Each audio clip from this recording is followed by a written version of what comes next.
En Shabbat tenemos esa bendición de tener el alimento. Recuerde que nosotros tenemos un modelo. El modelo debe ser el modelo bíblico. Y el modelo lo seguimos conforme lo hizo ¿quién? Nuestro Mesías. Es decir, que Él es el modelo perfecto. Abra por favor un momento Lucas 4. Porque tenemos que estar siempre trabajando en esto, en interiorizar esto, en meterlo en lo más profundo de nuestro corazón, de nuestra mente, ¿sí? Lucas capítulo 4, no es la enseñanza como tal, pero sí quiero dejarles esto por unos minuticos. Lucas capítulo 4, versículo 16. Lucas capítulo 4, versículo 16. Lo lindo de Lucas, del Evangelio de Lucas, no estoy diciendo que los demás evangelios no sean hermosos, pero lo especial del Evangelio de Lucas es que el mismo Lucas dice que todo lo que él escribió fue porque investigó diligentemente, consultando a cada uno de los que habían estado presentes en el ministerio de nuestro Señor Jesucristo. Eso lo dice Lucas. Recuerda que Lucas no fue un apóstol, no fue parte de los apóstoles. Lucas conoce del Evangelio después, años después, pero él se da la tarea, siendo un hombre erudito, porque era un hombre muy preparado, ¿sí?, para su época. Entonces él decide hacer los registros de todo lo que tenía que ver, o por lo menos las cosas más sobresalientes acerca del ministerio del Mesías. Y luego también él mismo escribe la carta de los Hechos. Él mismo la escribe y recopila de los testimonios de viva voz de cada uno de los apóstoles. O sea, lo que él hizo fue recoger. Y entonces aquí lo que nosotros tenemos en Lucas es el testimonio que le dieron cada uno de los apóstoles. ¿A quién? A Lucas. Y él lo que hacía era comparar, que todos coincideran ¿en qué? En lo mismo. Es decir, que lo que usted tiene allí es el testimonio escrito de lo que declararon todos los apóstoles. Eso es la importancia que tiene esta carta. O sea, no es que las otras cartas no sean válidas. Sí, los otros apóstoles escribieron por lo que habían vivido, pero lo que hizo Lucas fue recoger el testimonio. Y lo que él coloca en su carta es el testimonio en el que coincidían todos los apóstoles. Entonces esto tiene una validez, o sea, tiene un peso muy tremendo. Lucas capítulo 4 versículo 16 dice, hablando de Yeshua, hablando de nuestro Mesías, dice: y llegó a Nazaret, donde se había criado. ¿En dónde se crió el Mesías? En Nazaret. ¿En dónde nació? ¿En dónde nació? En Belén. Ojo, no confundamos eso. En Belén, en Betlehem, en hebreo Betlehem, casa de pan. En Betlehem o Belén nació. Y se crió ¿en dónde? En Nazaret. En Belén de Judea o de Judá y en Nazaret de Galilea. Eran dos provincias diferentes, ¿ok? Entonces llegó a Nazaret, donde se había criado.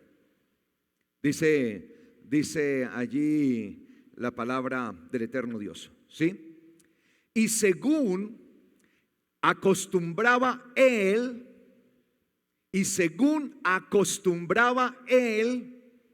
según era su costumbre, según era su hábito, en el día o en los días de Shabbat, porque eso está en plural en el texto griego.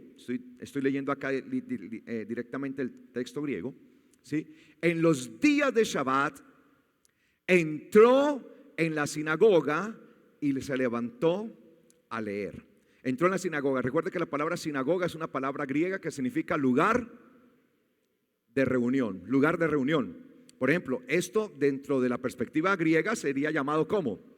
Sinagoga, ¿cierto? Porque aquí nos ¿qué? Reunimos. Ahora nos reunimos con un propósito, y es estudiar la Torá, recibir la palabra del eterno Dios, el alimento del eterno Dios, y exaltar su nombre. Amén. Entonces dice que de acuerdo a lo que él acostumbraba en los días de Shabbat, esa era la costumbre del Mesías. ¿En los días de qué? De Shabbat. Entonces la pregunta es, ¿a quién vamos a seguir? O sea, ¿cuál es el modelo y cuál es el ejemplo que vamos a seguir? ¿El del Mesías, el que vivió el Mesías día tras día, continuamente, o lo que nos dicta el sistema religioso católico? ¿Cuál vamos a seguir? ¿El del Mesías, el de Jesucristo, o el del sistema religioso católico? Pues aquí le estamos apostando a seguir al Mesías. Por eso estamos saliendo cada día de Babilonia. El Señor dice: salgan de Babilonia, pueblo mío, salga de Babilonia, pueblo mío. Y estamos saliendo para seguir el ejemplo. Y si el Señor lo hacía y era su costumbre, es porque era bueno. No creo que el Mesías iba a hacer algo incorrecto, pues Él nunca pecó, dice la palabra, sino que obró en toda justicia. De hecho, cuando Él se vio con Juan para ser bautizado, aunque Juan se le oponía, Juan el Bautista se le oponía y le dijo: antes yo necesito ser bautizado por ti, Señor, yo ni siquiera soy digno de desatar el calzado tuyo. ¿Y qué le dijo el Señor a Juan? Hazlo, porque es necesario que cumpla toda justicia. O sea, el Mesías estaba dispuesto a cumplir toda la justicia de Dios. Por eso, aún esto que Él hacía era parte del cumplimiento ¿de qué? De esa justicia, conforme Él acostumbraba en los días de Shabbat. ¿Es en los días de qué? De Shabbat. No en los días que dice el ser humano, el hombre, el sistema religioso. ¿Será muy difícil entender la Escritura? La Escritura es difícil entenderla si nuestro corazón está duro y no quiere ceder a lo que ella dice. Entonces seguimos el ejemplo de nuestro Mesías. Amén. Ahora sí vamos a ir a la palabra de lo que hemos venido hablando. Hemos venido entonces entendiendo, y esto es muy importante, estamos entendiendo la actividad del Espíritu Santo o el Espíritu de Santidad. Estamos entendiendo qué es el Espíritu Santo que habita en nosotros. El Espíritu, porque hablamos del Espíritu que habita ¿qué? En nosotros. Eso es lo que nos interesa, ¿sí? Y estaba profetizado, y siempre quiero que por favor aprendamos a hablar únicamente lo que dice la Biblia. Vamos a librarnos de toda tentación de añadirle o de quitarle. Amén. ¿Vale? Amén, iglesia. Esa es la apuesta que estamos haciendo aquí. Ni más ni menos, tal cual lo que dice la Biblia. Y proféticamente estaba profetizado, estaba prometido, proféticamente prometido, que Dios enviaría un espíritu nuevo. ¿Un espíritu qué? Nuevo. Eso lo dice el profeta Ezequiel. Sí, obviamente es Dios quien está hablando a través del profeta Ezequiel. No es el profeta Ezequiel en sí, sino es Dios. Les daré un espíritu nuevo. Así pondré mi espíritu, dice el Señor, sobre ustedes, y haré que anden en mis leyes y cumplan mis decretos y los observen. Es decir, que el espíritu nuevo que estaba prometido, que era el espíritu de la promesa, que estaba profetizado desde la antigüedad, iba a ser dado a nosotros para que Él viniera, como dice también el profeta Jeremías, para escribir en nosotros los mandamientos, ¿no? Daré mi espíritu en ellos y escribiré mis mandamientos. Entonces mire que esa es la promesa. Por eso se habla del espíritu de la promesa. Yo no sé si usted alguna vez se había preguntado por qué se llamaba espíritu de la promesa. Porque había sido ¿qué? Prometido desde la antigüedad. Y los profetas hablaron de esto. Obviamente este espíritu nuevo que iba a ser dado, iba a ser puesto primeramente ¿en quién? En el Mesías. Y anoche, en el inicio de Shabbat, estuvimos hablando de esto, así como estuvimos hablando en el Shabbat anterior. Y anoche también estuvimos hablando de eso, de que en Yeshua había sido puesto ¿quién? El Espíritu, el Espíritu. Y primeramente Él iba a ser el depositario del Espíritu, porque el Padre se lo iba a dar ¿a quién? Al Hijo. Porque todo lo que tiene el Padre se lo ha dado ¿a quién? Al Hijo. ¿Quién da el Espíritu? El Padre. ¿Se lo dio a quién? Al Hijo. Entonces ahora, ¿quién es el que bautiza con Espíritu de santidad, con Espíritu Santo? ¿Quién? El Hijo. Como el Padre se lo dio al Hijo, entonces el Hijo es el que ahora bautiza con Espíritu Santo. Eso mismo lo dijo, ese fue el testimonio que dio ¿quién?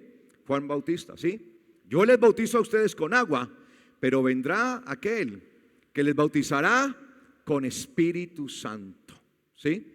Él es el Mesías. Entonces el Padre lo entregó al Hijo y el Hijo es el que lo da, es el que lo administra. El Hijo administra todo lo del Padre, ¿sí? Porque al Padre le plació poner toda su sola potestad y toda su dignidad y su gloria, vaciar su gloria, ¿sobre quién? Sobre el Hijo. ¿Cuántos alaban el nombre de nuestro Señor Jesucristo? Toda la gloria del Padre está en Él, en nuestro Mesías, en nuestro Salvador. Por eso le alabamos, le honramos y por eso le adoramos a nuestro Mesías, a nuestro Salvador. Entonces Él da el Espíritu. Pero ¿a quién le es dado el Espíritu? ¿Qué dice la palabra que dijo el Mesías? ¿A quién le es dado el Espíritu? ¿A quién iba a ser dado el Espíritu? ¿A quién? A todos los que creyeran en Yeshua. Es decir, que ese Espíritu aún no había sido dado, porque iba a ser dado a los que creyeran en Él. Es más, la misma Biblia dice que aún no había venido ¿qué? El Espíritu de santidad, el Espíritu Santo, porque Yeshua todavía no había sido glorificado. Mire, si ve lo lindo que si nosotros vamos a la palabra, mire que todos empezamos a hablar ¿qué? Lo mismo. Aquí yo no me estoy inventando doctrina católica. No, el Espíritu es la tercera persona de la Trinidad. No, eso no lo encuentro sustento en la Biblia. Pero mire que cuando empezamos a hablar lo bíblico, vamos a tener un lenguaje común. Y eso es lo que ha logrado Satanás. Dividir, poner división ¿qué? En la iglesia, para que unos digan una cosa y otros dicen otra. Y lo que terminamos diciendo son nuestras propias palabras. Pero tenemos que abstenernos de eso. Hablar solo lo que dice la palabra. Ahora bien, ese Espíritu iba a ser dado a todos los que creyeran en Él. Vamos a Efesios capítulo 1, que ahí vamos a encontrar varias cosas que son necesarias entender. Efesios capítulo 1, ¿lo tienen? Efesios capítulo 1, versículo 1 en adelante dice. Vamos a leerlo. El nombre de nuestro Mesías Yeshua, porque todo lo que hacemos, ¿qué dice la palabra? Que lo debemos hacer ¿en qué? ¿En qué? En el nombre de Yeshua. Todo lo que hagamos lo debemos hacer en el nombre de ¿quién? De Yeshua. Ojo con eso, ¿cierto? Entonces dice acá, Pablo, apóstol de Yeshua Mesías, por voluntad de ¿quién? De Dios. Esto no es voluntad de un hombre, sino la voluntad de Dios. Dios fue el que escogió a ese varón, a Pablo, ¿sí? Y lo envió. Ser apóstol es ser un enviado, ¿sí? Eso es lo que significa la palabra apóstol, enviado. Apóstol de Yeshua Mesías por la voluntad de Dios. ¿A quiénes escribía Pablo? ¿A quién está escribiendo Pablo? ¿A quiénes? ¿A quién va a dirigir esta carta? A los santos y fieles en Yeshua Mesías. ¿Cuántos son santos y fieles? O sea, esta carta no es para cualquiera, es para los que se han santificado. Y recuerde que la palabra santo en el contexto bíblico hebreo significa ser apartado o separado para algo específico, ¿sí? Es decir, que la santidad de nosotros demuestra es el propósito para el cual fuimos creados y para el cual fuimos llamados a ser hijos de Dios. Eso es santidad, ¿ok? Es el propósito. Pregunto, ¿usted está cumpliendo el propósito para el cual fue llamado por Dios? Respóndaselo al Señor. No me lo tiene que responder a mí. O sea, usted no tiene que dar cuenta delante de mí. Pero es el llamado que hago siempre. Estamos cumpliendo el propósito para el cual fuimos llamados. Y tranquilos, no me digan amén ni nada. Esto tiene que ser una reflexión cada uno con el Señor. Sí, porque yo no estoy esperando a que usted me responda amén, sino que usted evalúe, y para eso es Shabbat. Para mirar en retrospectiva la semana que pasó y decir, en verdad yo viví como un santo y un fiel a Yeshua Mesías. Y si la respuesta es no tanto, entonces ¿qué debe hacer? Trabajar en aquella cosa que no le permitió a usted ser un santo y fiel en el Mesías. Ese es el propósito. Eso es lo que yo debo hacer, porque para eso es Shabbat. O sea, Shabbat me invita a hacer un alto. Shabbat me está diciendo, alto, pare, cese, un momento, pare allí. Pare o se estrella, ¿no? Una vez había una intersección aquí en Cali, una intersección donde había tanto accidente que literalmente sobre esa intersección pusieron una intersección vial, pusieron un letrero grandote que decía, para o se mata. Decía así, para o se mata, porque era un lugar donde había muchísimos accidentes. Y eso como que lo pone a pensar a uno, ¿no? Y así el Señor nos está diciendo hoy, para o se mata.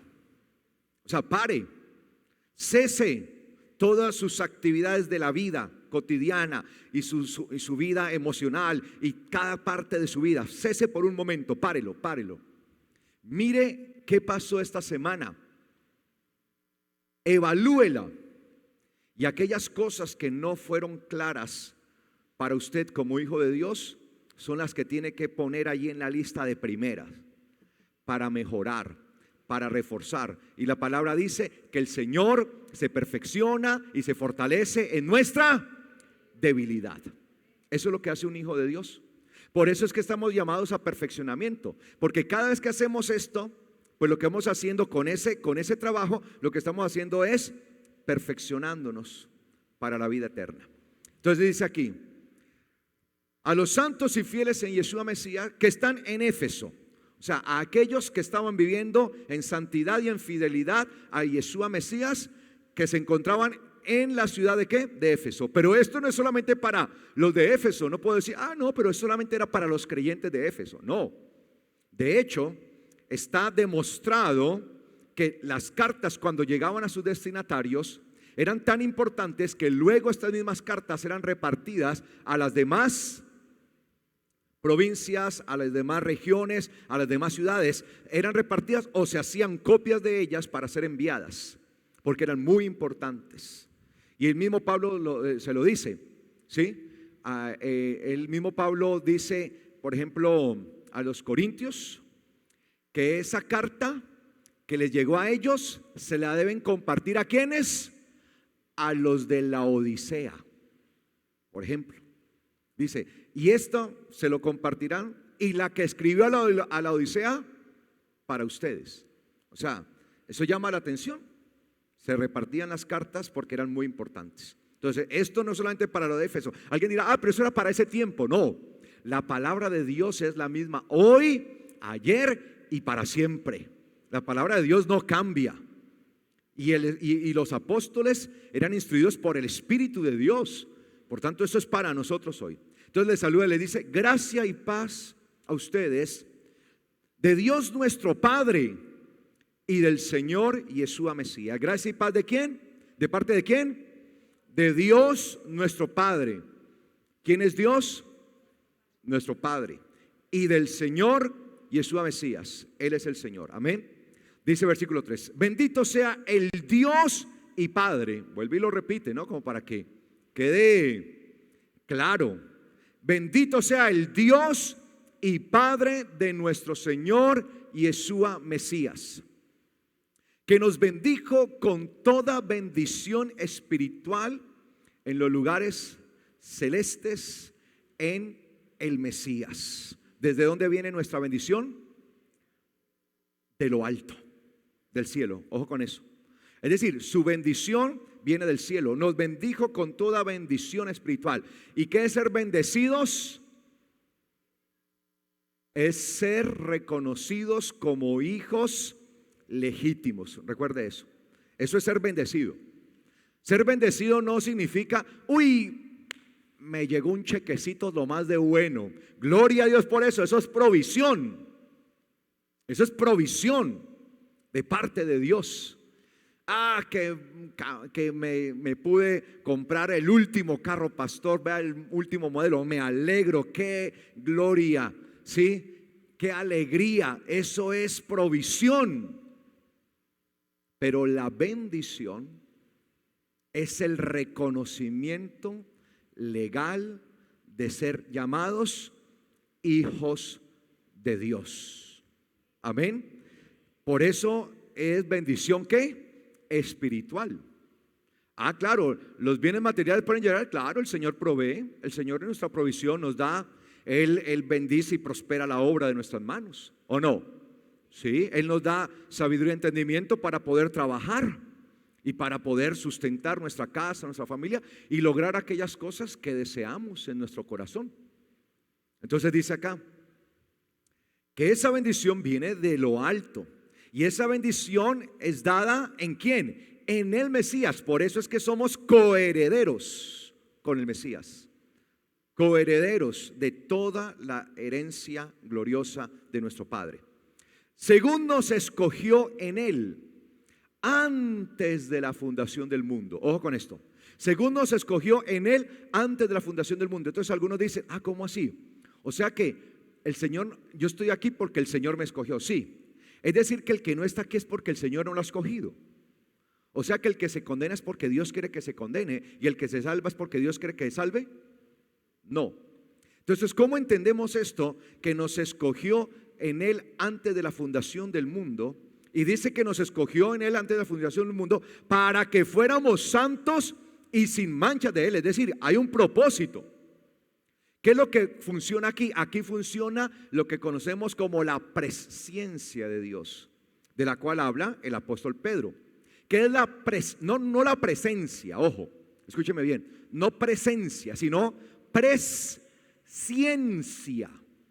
Presciencia. La presciencia es el conocimiento anticipado de las cosas. Nuestro Dios no depende de la incertidumbre de lo que va a pasar. Él ya conoce todo tiempo. Por eso Él es eterno. Por eso Él es eterno. O sea, la eternidad del eterno Dios es una cualidad exclusiva en Él y del Mesías también. Ojo con esto, que por ser eterno no depende de nuestro espacio y de nuestro tiempo. Nosotros sí vivimos, digamos, en esa incertidumbre de qué va a pasar. ¿Y por qué digo incertidumbre? No estoy hablando de ansiedad o esa cosa, sino de la cuestión de no saber qué es lo que va a pasar dentro de 5 minutos, 1 hora, un día, una semana, un año. O sea, no sabemos. Por eso vivimos cada día esperando en el Señor. Pero ya el eterno Dios lo conoce todo. Porque lo que nosotros denominamos tiempo, que va fluyendo, ¿sí?, hacia adelante, y los físicos, hace pocos días leía algo en física que demostraron incluso que no hay posibilidad incluso de retroceder el tiempo. Pues el Señor, todo ese tiempo que nosotros estamos yendo hacia adelante, ¿sí?, cada momento de tiempo, pues el Señor ya lo ha conocido. Por eso Él es eterno. Nosotros vivimos en esto. Él lo conoce, Él entiende todo. Por eso antes de que la palabra salga de nuestra boca, Él ya la conoce, dice la palabra. Ya, antes de que el pensamiento fluya en nosotros, ya el Señor lo conoce. La presciencia del Señor. Entonces, en su presciencia, en su conocimiento anticipado de las cosas, el Señor sabe quiénes darán el paso al arrepentimiento y quiénes no. Y por eso Él sabía y conocía en su presciencia que nosotros éramos de los que íbamos a dar el paso de arrepentimiento. Y por eso desde antes de la fundación del mundo, Él ya sabía quién éramos nosotros y por tanto estábamos seleccionados. Ahora, esto tiene que ver también con el mismo Mesías. Mire lo que dice Apocalipsis, por favor. Apocalipsis capítulo 13. Apocalipsis capítulo 13. Apocalipsis capítulo 13. ¿Lo tiene? Versículo 8 dice, hablando de lo que sucederá, por eso todo lo que dice la Biblia, todo lo que es ya ha sido, y todo lo que será ya ha tenido su suceso en esta vida, porque el Señor lo conoce todo. Y dice Apocalipsis capítulo 13, hablando de la bestia, del anticristo, que se levantará, dice Apocalipsis 13, 8, y la adoraron todos. ¿A quién? A la bestia. Todos los moradores de la tierra. Pregunta, ¿cuántos moradores de la tierra van a adorar a la bestia? Cuando la bestia se presente, cuando el anticristo se presente, ¿cuántos? Todos. Hay algunos que dicen, no, si yo me quedo me arrepiento y que me corten la cabeza. Ahí sí. No. Para cuando aparezca el anticristo, ya no habrá forma de arrepentimiento. Ojo con eso. Eso ha sido siempre una falsa esperanza. Yo no sé por qué venden esa falsa esperanza. Ahora, si yo vendo una falsa esperanza, es porque no me quiero arrepentir. ¿Por qué tengo que esperar a que suceda eso para arrepentirme? Y hay creyentes así, no, yo voy a vivir mi vida y todo eso. Y ya cuando yo vea que sucedan esas cosas, ahí sí, me arrepiento. Si no se arrepienten ahora, que está en acción el espíritu de la verdad, que eso lo vamos a ver luego, que opera para que el hombre sea consciente de ¿qué? De pecado, de justicia, de juicio. Eso lo vamos a ver. ¿Cómo van a ser salvos y cómo se van a arrepentir cuando esté operando el espíritu de engaño? Pues el apóstol Pablo dice, el apóstol lo dice en Tesalonicenses, dice que Dios, mire, ¿quién? Dios, ojo con esto, Dios enviará un espíritu de engaño por cuanto no quisieron creer al de la verdad, al espíritu de la verdad.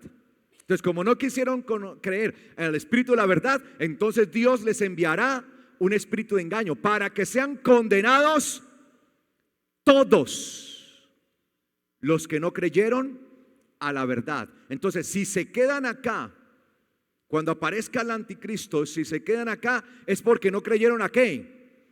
A la verdad. ¿Y cuántos de esos que no creyeron a la verdad serán condenados por el espíritu de engaño? Todos, porque son moradores de la tierra. Por eso los que creemos en el Señor, dice la Biblia que somos ciudadanos del cielo. Pues la palabra dice que nuestra ciudadanía está en el cielo, de donde también esperamos a Jesucristo. Allá está, ya nuestra ciudadanía. Por eso aquí se nos dice que nosotros, los que hemos creído en el Mesías, somos peregrinos y extranjeros. Estamos de pasada. Y mientras pasamos por acá, no debemos contaminarnos con las cosas de este mundo. Así como Daniel. Daniel sabía que él estaba de pasada en Babilonia y por eso decidió no contaminarse con la comida del rey. Cuando dicen decidió no contaminarse con la comida del rey, es porque él decidió no aceptar nada que le impusiera Babilonia y que fuera en contra de la voluntad de Dios. Y eso es una decisión. Y aquí estamos de paso y no lo podemos permitir. Sí, estamos aquí. Y así estuvo Daniel. Daniel estaba allí y estaba de paso. Él sabía que ahí estaba de paso, que ese no era su lugar definitivo, porque él entendía la eternidad. Y más aún cuando se le revelaron todas las cosas tan tremendas que se le revelaron a Daniel. Él entendió, dijo, no, aquí esta vida es pasajera, no me voy a contaminar. Es no contaminarnos, no contaminarnos. Entonces dice acá, y le adoraron todos los moradores de la tierra, pues sus nombres no estaban escritos en el libro de la vida del Cordero, que fue inmolado ¿desde cuándo? Desde el principio del mundo, ¿sí? o de antes ¿sí? De toda la fundación del mundo, ¿sí? Antes, ¿sí? Desde antes. Mire que Él no fue inmolado en el momento que fue llevado a la cruz, porque ya en la eternidad del Señor, ya eso había ¿qué? Sucedido, no sé si me hago entender. Ya eso había acontecido. O sea, ya había sido Él inmolado. Ya Él había sido dado y entregado. Y por eso es que nosotros debemos entender que no se trata del momento, ¿sí?, en que sucedió la cosa, sino que eso estaba destinado ¿desde qué? Desde antes. Por eso, como Él fue inmolado desde antes, todos los que creemos en Él fuimos escogidos desde antes. No sé si me hago entender, ¿sí? Entonces, ahora dice que aquellos no estaban escritos en el libro ¿de qué? De la vida del Cordero. ¿Cuál es el libro de la vida? La Torá. Recuerde que la misma Biblia habla que es el libro ¿qué? De la vida, ¿sí? A Moisés le fue dicho que la Torá era su vida. Y por eso dice la palabra que todos los que hagan, dice, y todos los que hagan conforme a este libro, ¿sí? Vivirán, ¿sí? ¿Tendrán qué? Vida. Hay vida. Entonces el libro de la vida del Cordero fue, sí, el Cordero que fue inmolado, pero que fue inmolado desde antes, ¿ok? Eso debemos entender. Entonces volvamos allí a Efesios.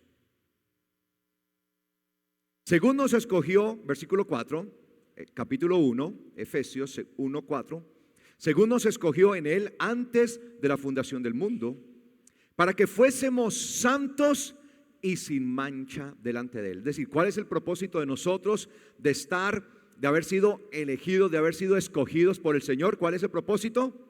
Vivir una vida ¿qué? De santidad y sin mancha. Es decir, sin contaminación de este mundo. Así como lo que hizo Daniel. Él decidió no contaminarse. Él dijo no.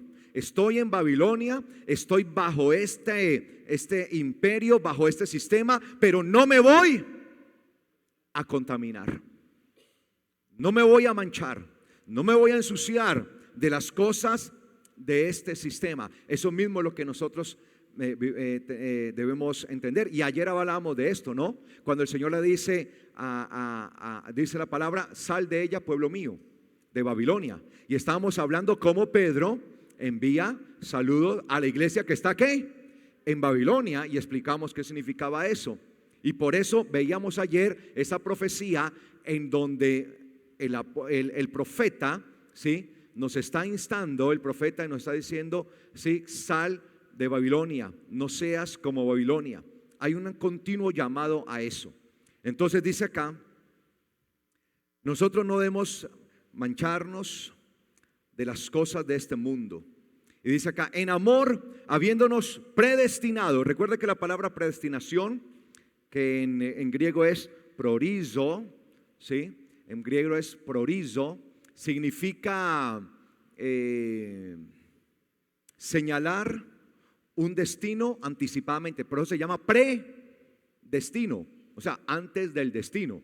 Por eso la traducimos como predestinación, porque señalamos el destino antes de llegar. Yo no sé si usted ha usado alguna vez alguna aplicación para llegar a algún lugar. Una de las más comunes es la de se me olvidó cómo, Waze, ¿sí?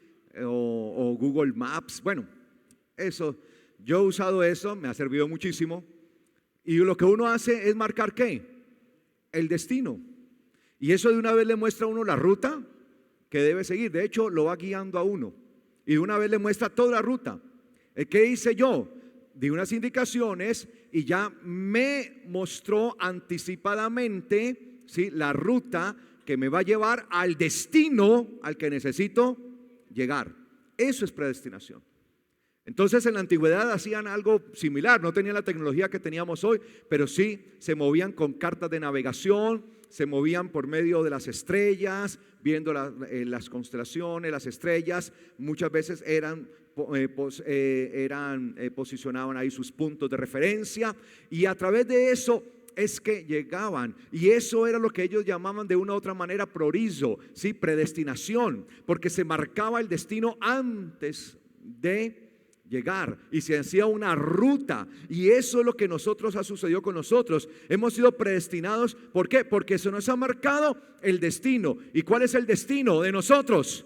Léalo. ¿Cuál es el destino final? Ser adoptados hijos suyos por medio de Yeshua Mesías. Ese es nuestro destino, llegar a la adopción.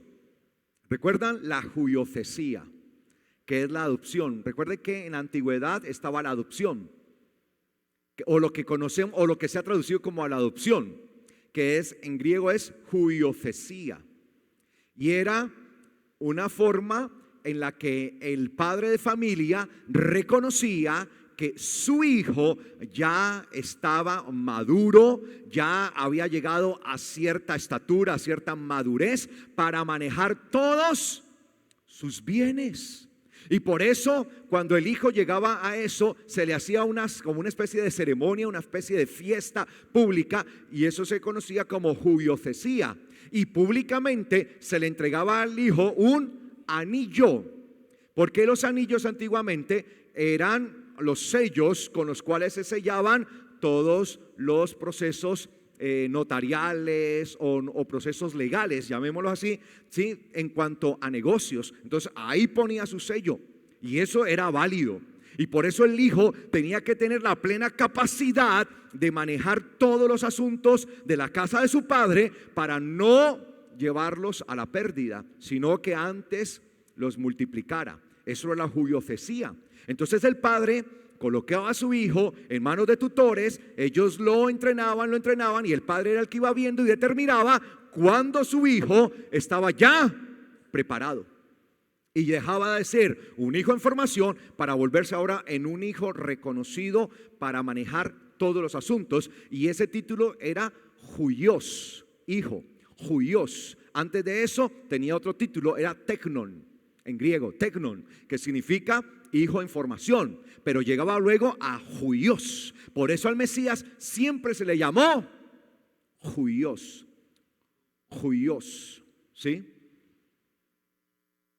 Huios significa hijo, y de ahí viene la palabra juiocesía, juiocesía. Esa palabra juiocesía, entonces le reconocía eso. Entonces, para ser adoptados, para ser reconocidos ya plenamente como hijos perfectos, hijos suyos en esa adopción, ¿por medio de quién? De Yeshua Mesías, según el puro afecto de su voluntad. Es decir, que esto se hace o sucede es de acuerdo a la voluntad de Dios, no a la voluntad del ser humano, sino a la voluntad de Dios. ¿Cómo debemos vivir? Conforme a su voluntad, al afecto de su voluntad. Para alabanza, dice acá, para alabanza de la gloria de su gracia, con la cual nos hizo aceptos en el amado. ¿Quién es el amado? El Mesías. Por eso cuando el Mesías fue bautizado y descendió el Espíritu sobre él como testimonio de que él era el Hijo de Dios, el ungido, el Mesías, el enviado, por eso se escuchó la voz que decía: este es mi Hijo amado.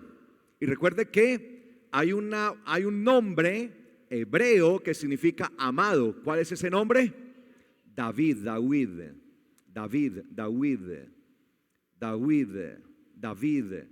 ¿sí? Ese nombre significa amado. Por eso él es el amado, ¿sí? Muchos están esperando que David sea el que se levante nuevamente y resucite y sea el que vuelva otra vez al trono. No, él es el David, el Mesías, es el amado. Él es el David. En él es que Dios tiene su complacencia. Y como lo veíamos anoche, lo que decía el profeta, él es a quien yo amo, a quien yo amo, ¿sí? Entonces dice acá: en quien tenemos redención por su sangre y el perdón de pecados según la riqueza de su gracia. En su sangre, ¿para qué es la sangre del Mesías? para redimirnos, es decir, que podamos tener el perdón ¿de qué? De pecados. Claro, por eso la Biblia dice que por su sangre nosotros tenemos el perdón de nuestros pecados. Por su sangre somos limpios de todo pecado. ¿Para qué la sangre del Mesías? Para el perdón de pecados. Para el perdón de pecados. La sangre de su Hijo nos limpia, dice también el apóstol Juan, la sangre de su Hijo nos limpia de todo pecado. Eso es. Entonces dice acá, el perdón de pecados según las riquezas de su gracia, es decir, no depende de alguna limitación humana, sino de sus riquezas, que son ilimitadas, las riquezas de su gracia, que hizo sobreabundar para con nosotros en toda sabiduría e inteligencia, dándonos a conocer el misterio de su voluntad, según su beneplácito, el cual se había propuesto en sí mismo, de reunir todas las cosas en el Mesías. Mire, todas las cosas estarán reunidas ¿en quién? En el Mesías. Por eso el Padre ha dado toda potestad al Mesías. Y eso es lo que nosotros debemos entender. El Mesías no es un ángel. El Mesías no es una criatura. A ningún ángel el Señor dijo, mi hijo eres tú. Por eso la palabra dice, porque a ningún ángel Dios dijo, mi hijo eres tú. Y si dice que a ningún ángel Dios dijo, mi hijo eres tú, es porque Yeshua no era un ángel. Pero por ahí hay muchos que dicen que Yeshua es un ángel, que Yeshua es un ser creado, que Él es el ángel de Yahweh o el ángel de Jehová. No, nunca jamás a Yeshua se le llamó ángel. Él no es un ángel. Él es el Hijo de Dios. ¿Sí? El hecho de ser ángel significa ser creado.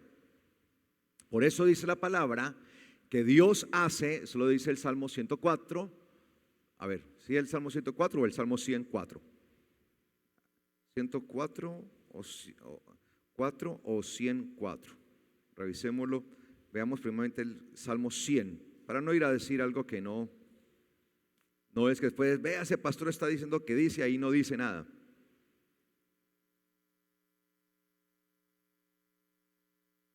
Sí, es el 104.4. Dice, Él, hablando del eterno Dios, de Yahweh, dice, Él es el que hace de sus espíritus ángeles. Él es el que hace, su Biblia, no sé si su Biblia diga así, ¿sí? De sus espíritus, hay muchas Biblias dice vientos, ruhot, que es el plural de ruach, espíritu. Él es el que hace de los espíritus sus ángeles, malachim, ¿sí? Malachim, ¿sí? Malachim. Malach es ángel, malach es ángel, malachim es ángeles. Y ahí dice literalmente el texto hebreo, dice, hace de sus ruhot, espíritus, sus malachim, ángeles. ¿Sí? Entonces, ¿quiénes son los ángeles? Espíritus de Dios. ¿Sí? Que Él envía. Él está soplando continuamente, son enviados. ¿Sí? Estos son los ángeles. Y son enviados a favor de los que han de ser salvos. Dice que son servidores a favor de los que han de ser salvos. Eso lo dice la carta de los Hebreos. Los ángeles, ¿sí? Son espíritus ministradores, son espíritus servidores. Esos son los ángeles. Por eso también nosotros tenemos que aprender a conocer bien el contexto bíblico, para no estar hablando cosas que no son. Entonces cuando no conocemos el contexto, entonces terminamos diciendo cosas como que Yeshua es un ángel. Él no es un ángel. Por tanto, Él no recibe el título de ángel, ni antes ni después, ¿sí? Ni nunca. Él no era el ángel de Yahweh. Entonces ¿quién era el ángel de Jehová o el ángel de Yahweh? Bueno, era un espíritu que Dios enviaba. Es uno de los 7 espíritus que Dios envía a recorrer la tierra, pero eso no es el tema ahora. Es un tema fascinante, ¿sí? De hecho, ese tema lo vemos a profundidad en uno de los módulos de Esfomí, ¿sí? Es un tema bastante hermoso. Sigamos donde estábamos. En Efesios, ¿qué? ¿Efesios qué? ¿7? ¿10? De reunir todas las cosas en el Mesías, todas las cosas en el Mesías, en la dispensación del cumplimiento de los tiempos, así las que están en los cielos como en las que están en la tierra. Cuando habla de la dispensación del cumplimiento de los tiempos, era sencillamente de aquel momento que el Señor había determinado en que se cumpliesen estas cosas, el cumplimiento de las cosas, así las que están en los cielos como las que están en la tierra. Entonces, ¿qué está reunido? Todo reunido en el Mesías. ¿Qué? Tanto todo lo que hay en el cielo como en la tierra. Tremendo eso, ¿no? O sea, el Mesías no es cualquiera, no es un ángel. Por eso Él es y Dios sobre todas las cosas, como dice el apóstol Pablo, hablando del Mesías, excepto sobre el Padre, ¿sí? Entonces dice acá, en él asimismo tuvimos herencia, habiendo sido predestinados. Ya explicamos que la predestinación no es marcar un destino anticipadamente. ¿Y cuál es nuestro destino? Llegar a ser ¿qué? Adoptados hijos de Dios. Ojo con eso, ese es el destino, ese es lo que tenemos que cumplir. O sea, si no llegamos, si nos vamos por otro camino, no vamos a llegar a ese destino. Ese es el que tenemos que llegar, ser reconocidos legalmente como hijos de Dios. ¿A quiénes reconocerá Él como hijos de Dios? Como cuando dice a los de su derecha, ¿no? A los de su derecha les dirá, vengan a mí, ¿qué? Benditos. Los benditos son los que son reconocidos, ¿sí? Legalmente como hijos de Dios. Entonces dice acá, habiendo sido predestinados conforme al propósito del que hace todas las cosas, según el designio de su voluntad. Es de acuerdo a su voluntad, no de acuerdo a la voluntad de cada uno de nosotros, sino conforme a su voluntad, a fin de que seamos para alabanza de su gloria. Eso es parte de nuestra santidad. Recuerde que la santidad es el propósito para el cual fuimos llamados, fuimos hechos, fuimos creados, y fuimos creados en Dios y fuimos llamados en Él. ¿Para qué? Para alabanza de su gloria. Por eso dice la palabra que el Señor levantará un pueblo que cante ¿qué? Sus alabanzas. Un pueblo que demuestre ¿sí? quién es Él. La alabanza no es otra cosa que el reconocimiento de la grandeza de nuestro Dios. ¿Quién es Él? Es decir, el testimonio de Dios en nosotros. Cuando yo le alabo a Él, a veces pensamos que la alabanza es cuando cantamos. Sí, eso es parte de nuestra adoración a Él. Pero nuestra verdadera alabanza es el testimonio que nosotros estamos dando a los demás. Es el testimonio que estamos reflejando al mundo. Esa es la alabanza que nosotros damos. Y la verdad, la pregunta es, y no me lo contesten a mí, ¿estamos siendo alabanza para la gloria de Dios? Porque cuando nosotros somos alabanza para Él ante los demás, Dios es glorificado. Por eso, para la gloria de Él. Alabanza de su gloria. Cuando yo vivo de acuerdo a los parámetros y a la voluntad del Padre Celestial, de acuerdo a su palabra, pues mi vida está siendo una continua alabanza delante de los demás, ¿sí?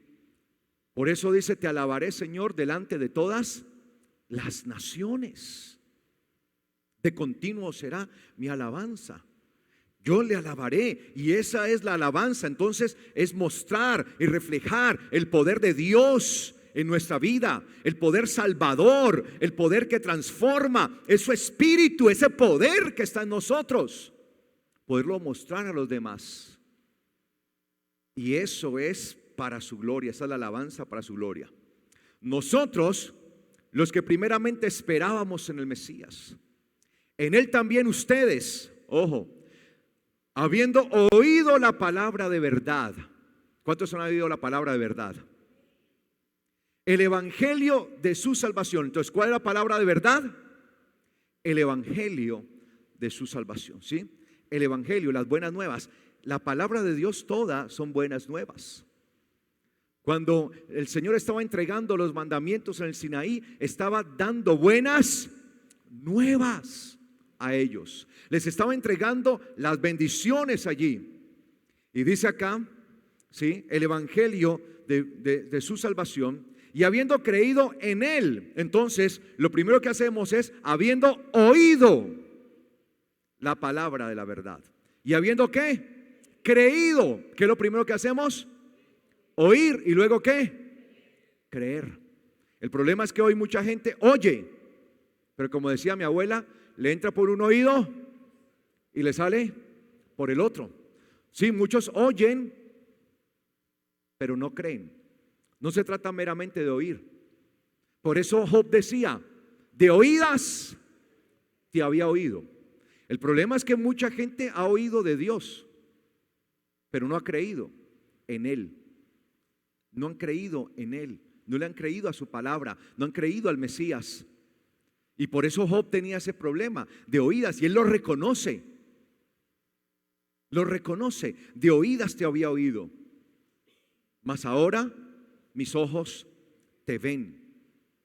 Y mire que, ¿qué era oír de oídas? Él empieza diciendo, conozco que todo lo puedes, que mi pensamiento no lo puedo ocultar. Es decir, mucha gente afuera dice, sí, Dios todo lo puede.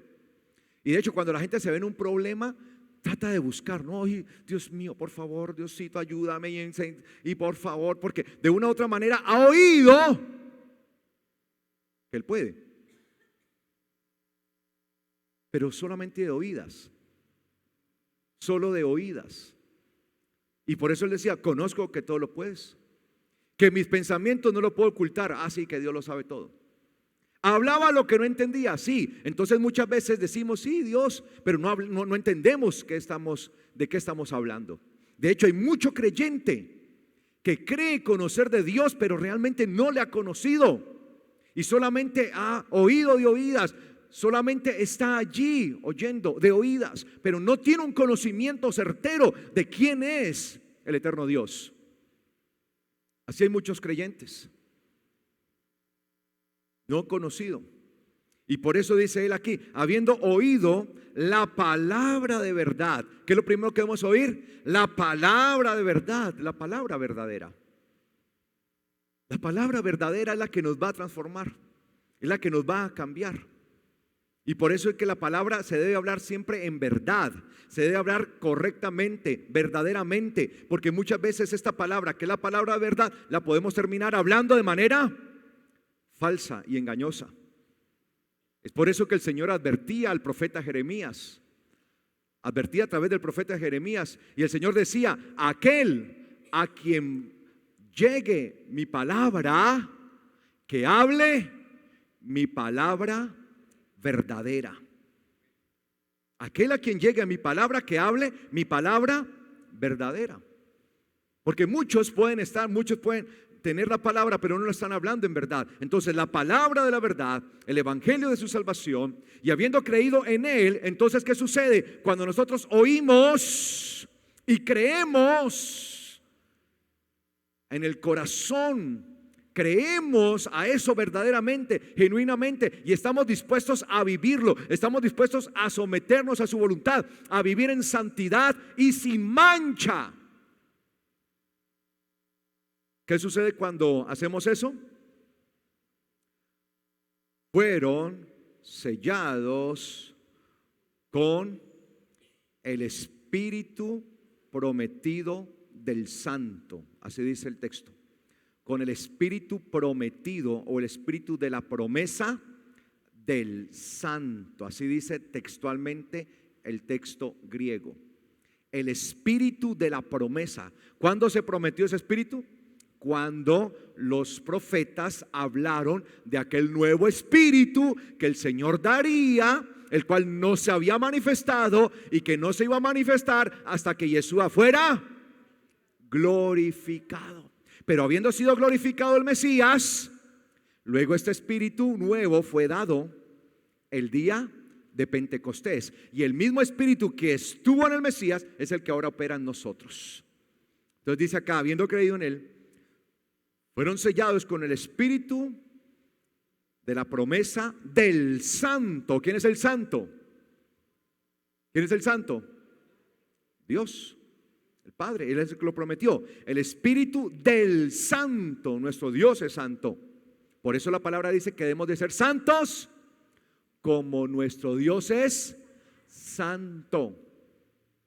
Y dice acá que es la garantía, las arras, la garantía de nuestra herencia hasta la redención de la posesión de la que ha sido adquirida. ¿Quién es la que ha sido adquirida? Así dice el texto griego.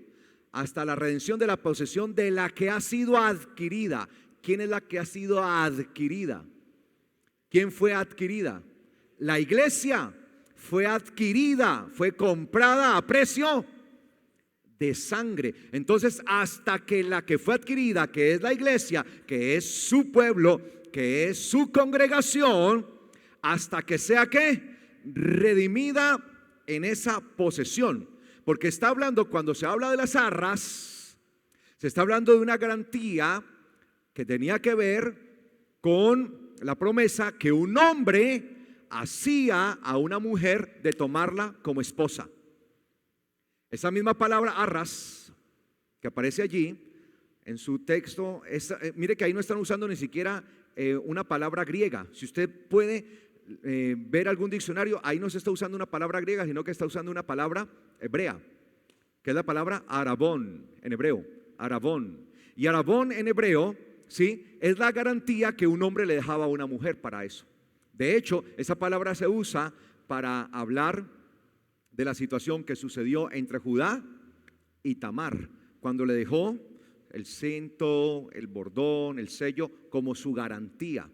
Eso está en una historia que luego vamos a ver, más adelante vamos a ver cuando lleguemos allí, ¿sí? Una historia muy especial y que nos deja ver esto. Y esa garantía era la que daba un hombre que iba a desposar. Es como María, Miriam. María, ella estaba en el proceso en el tiempo de la garantía.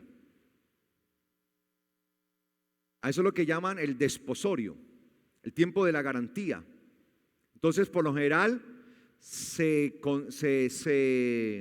comprometían y el hombre, durante cierto tiempo que pactaban con la familia y con la mujer, trabajaba a fin de poder luego tomar a esa mujer como ¿qué? Su esposa, como su mujer. Obviamente, desde el momento que recibían la garantía y que pactaban, ya esa mujer y ese hombre no podían estar viendo a otro. De hecho, si dentro de ese proceso uno de los dos fijaba su mirada en otro, eso se consideraba adulterio. Por eso cuando María, ella quedó en embarazo, el mismo ángel tuvo que llegar donde José y decirle, toma a María, porque él no la quería ya, él la iba a desechar. Porque claro, o sea, ¿cómo así que en embarazo y así de la nada? O sea, es que es complejo para cualquier ser humano. O sea, si a mí me viniera mi esposa, no, es que fui por obra y gracia del Espíritu del Señor. O sea, uno, ¿cómo así? Claro, y por eso, cuando él se enteró de esto, lo primero que tuvo en su corazón fue esto, pero él no quería hacer un daño porque él la amaba mucho. Y él sabía que la iban a apedrear por esa situación. Pero él no podía, no le iba a tomar de todas maneras. Y por eso el mismo ángel se le presenta y le dice, José, tómala, porque lo que hay en el vientre de María es santo, es del santo y ha sido engendrado de lo alto. Y es el mismo ángel. O sea, no fue ella que lo convenció o alguien que lo convenció, fue un ángel. Ahí está eso, que ese hombre decidió tomar a una mujer que estaba en embarazo, no de él, porque él ni siquiera la había conocido a ella sexualmente. Entonces ahí estaban durante ese tiempo. Es lo mismo. Entonces, ¿qué es lo que ha hecho el Señor? El Señor, como nuestro esposo Y nosotros como la esposa estamos dentro del tiempo ¿de qué? De la garantía. Y obviamente tenemos que ser fieles al Señor. Y Él va a regresar, porque lo que hacía el esposo es que después de cierto tiempo, Él regresaba para tomar ¿a quién? A su mujer, a su esposa. Cuando venían de familias muy adineradas, cuando eran de familias ricas o prestantes, lo que sucedía es que el hijo iba, después de haber pactado y que sí que había ese interés, el hijo iba a la casa de su padre a preparar las moradas en las que él y su esposa iban a vivir. Estando preparadas estas moradas allí, ¿sí? que allí estaban en medio de las habitaciones que ya estaban allí, porque esas moradas ya existían, sino que empezaban a prepararse para que se convirtieran en alcobas nupciales o alcobas matrimoniales. Entonces se preparaban y todo esto, y después de que se hacía todo eso, el hijo volvía allí y tomaba ya a la mujer. Eso es lo que el Señor está haciendo. Por eso Él se fue a preparar el lugar de las moradas, porque vuelvo y lo digo, las habitaciones ya están, las moradas ya están. Él fue a preparar ese lugar, a prepararlo como una habitación nupcial, como habitación matrimonial. Y por tanto, Él dice, y si yo me voy, es porque vendré otra vez y los tomaré para mí mismo, para que donde yo esté, ustedes también estén. Esa es la promesa. Él nos ve como su esposa. Y por eso estamos dentro de ese pacto. No podemos estar fornicando con el mundo. No podemos estar adulterando con el mundo. No podemos estar manchándonos con el mundo. Entonces el espíritu, que es la garantía de que el novio vendrá por su novia, de que el esposo tomará a su amada, de que Él nos tomará para sí mismo, para que seamos uno, porque el misterio es esto, ¿no? Y por eso Pablo dice, grande es este misterio, el hombre tomará a su mujer y serán una sola ¿qué? Carne. Pablo dice, pero esto yo lo digo respecto a Cristo y la iglesia. Y eso es lo que va a suceder. El Mesías vendrá y nos tomará para que seamos ejad, uno con Él y uno con el Padre. Va a ser algo glorioso, algo tremendo. Entonces mire, ahora el espíritu que fue puesto en el Mesías está en nosotros y es dado como una garantía hasta que sea adquirida, redimida aquella que fue adquirida para alabanza de su gloria. Versículo 15. Por esta causa también yo, habiendo oído de su fe en el Señor Yeshua y de su amor para con todos los santos, no ceso de dar gracias por ustedes, haciendo memoria de ustedes en mis oraciones, para que el Dios de nuestro Señor Yeshua, Mesías, que es el Padre de la gloria, les dé espíritu de sabiduría y espíritu de revelación en el conocimiento de Él. Cuando a nosotros viene el espíritu prometido, entonces se nos da ¿qué? Sabiduría y ¿qué? Y revelación, pero una sabiduría y una revelación especial en el conocimiento de ¿quién? De Él, del Mesías, alumbrando los ojos de su entendimiento para que sepan cuál es la esperanza a la que Él nos ha llamado y cuáles las riquezas de la gloria de su herencia en los santos y cuál la supereminente grandeza de su poder para con nosotros los que creemos. Claro, los que hemos creído, los que hemos oído y hemos creído, hemos sido ¿qué? Sellados. Se nos ha dado la garantía. Según la operación del poder de su fuerza. Entonces, ¿qué es el Espíritu en nosotros?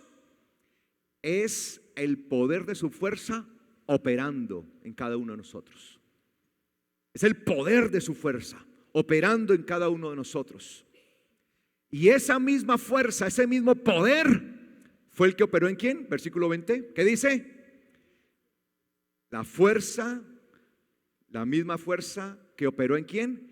En el Mesías.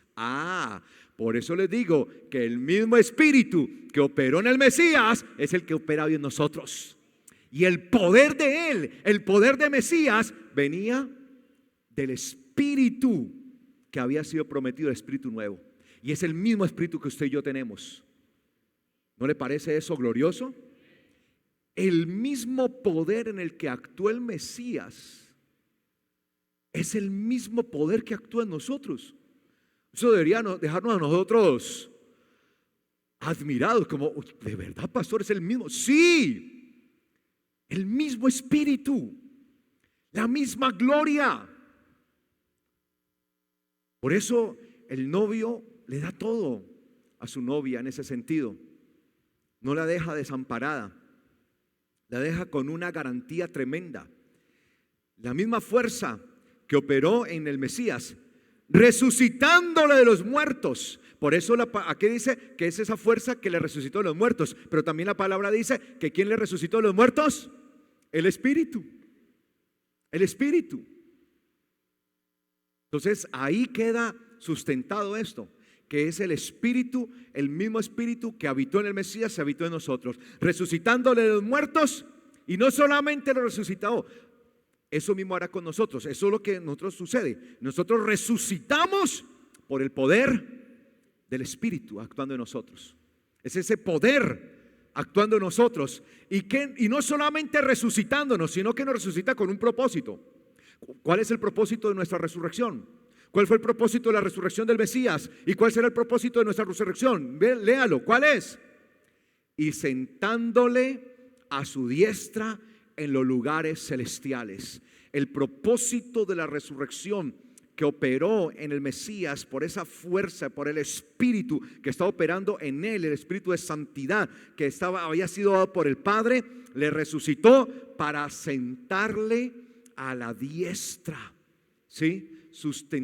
Sentándole a su diestra en los lugares celestiales. Y eso será lo mismo que suceda con nosotros. Resucitamos en el Señor y por eso nosotros somos bienaventurados, porque tenemos parte en la primera resurrección. La muerte no tendrá potestad sobre nosotros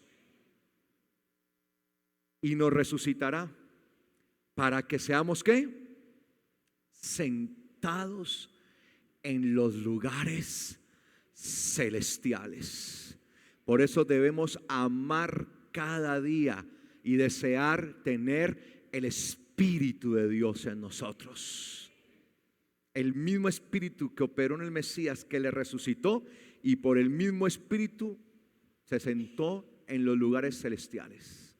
Allí estaremos nosotros. Por eso desde ya nuestra ciudadanía está en el cielo, porque nosotros opera el Espíritu prometido de nuestro Señor. Ese Espíritu que era esa promesa tan gloriosa. Y sigue diciendo acá, sobre todo principado. Es decir, que eso demuestra que venceremos, ¿sí? Seremos más que vencedores y reinaremos y estaremos sentados en esa gloria tremenda, sobre todo principado, autoridad, poder y señorío, y sobre todo nombre que se nombra, no solo en este siglo, sino también en el venidero. Y sometió todas las cosas bajo sus pies y lo dio por cabeza sobre todas las cosas. ¿A quién? ¿A quién? A la iglesia. Y lo dio por cabeza sobre todas las cosas a la iglesia.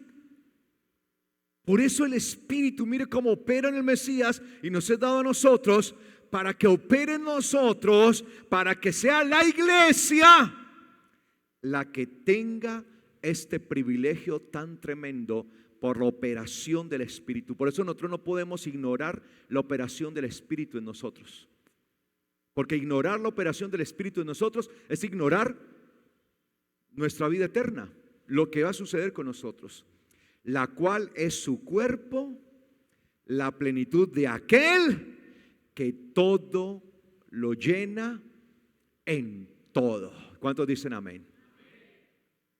Eso es la operación del Espíritu en nosotros. Eso es. Lamentablemente hemos reducido la operación del Espíritu a una cosa que ni siquiera es bíblica. Que el Espíritu, que cómo ser lleno del Espíritu. Si usted es lleno del Espíritu, si empieza a hablar un trabalenguas, ni siquiera lenguas, sino un trabalenguas, una cosa que no entiende. Cuando el Espíritu vino sobre los apóstoles, ellos hablaron fue otras lenguas, pero lenguas ¿qué? Humanas. Por eso yo decía, les oímos hablar en nuestras propias lenguas en las cuales nacimos. Medos, partos, elamitas, de Siria, Cirene, del Ponto, de Asia, de Panfilia, y una cantidad, y dice, aún más allá de África. O sea, empezaron a hablar una cantidad de idiomas en romanos, dice. O sea, era una cantidad, cretenses, de lenguas. Y reducimos a eso. Que el Espíritu, para hablar un trabalengua, racatacatanda, cosa que, ¿quién puede decir amén a eso? Una persona que entre y no conozca al Señor no va a poder decir amén. Pero cuando usted habla a alguien por el poder del Espíritu y confronta a esa persona con una palabra de sabiduría, con una palabra de ciencia, tal vez la persona puede arrepentirse y decir amén. ¿Qué tengo que hacer? ¿Qué fue lo que hizo Pedro? Cuando Pedro, lleno del Espíritu, no empezó a decir racatacajanda la cataca, él empezó fue a hablar poderosamente. Y cuando le escucharon hablar a él y a los discípulos en todas esas lenguas, lo primero que dijeron es: ¿qué tenemos que hacer? ¿Y qué respondió Pedro? Arrepiéntanse y bautícese cada uno de ustedes en el nombre de Yeshua Mesías. Pero hemos reducido el Espíritu a eso nada más. A que el Espíritu es eso. Cuando mire todo, o sea, lo que es el Espíritu en nosotros, opera de una manera impresionante. Es el Espíritu de la verdad, es el que escribe la Torah en nosotros, está allí recordándonos la Torah, nos está haciendo hablar la Torah. Por eso no habla por su propia cuenta, sino todo lo del Padre, lo de Dios. Es algo impresionante. Y seremos vivificados por Espíritu, y por ese mismo poder estaremos sentados en los lugares celestiales. ¿Cuántos quieren estar ahí en esos lugares celestiales? ¿Cuántos aman estar en esos lugares celestiales? Colóquese de pies, por favor. Allí estamos, ese es nuestro destino. Esa es la finalidad.